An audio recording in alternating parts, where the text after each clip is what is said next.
10 Miracles of Prophet Moses. Here are 10 miracles of Prophet Moses. Let's go! The burning bush. God spoke to Moses through a fire that didn't burn the bush. The staff turned into a snake, a live serpent before Pharaoh's eyes. The radiant hand, it shone bright without disease or harm. Defeating Pharaoh's magicians, Moses' snake devoured their illusions.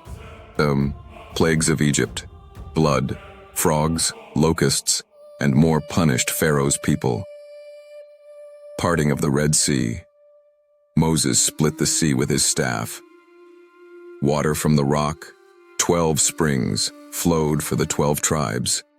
Manna and quail from heaven, food rained from the sky. Mount Sinai shook. When God revealed himself, the mountain crumbled. The divine tablets, the Torah given directly to Moses by God.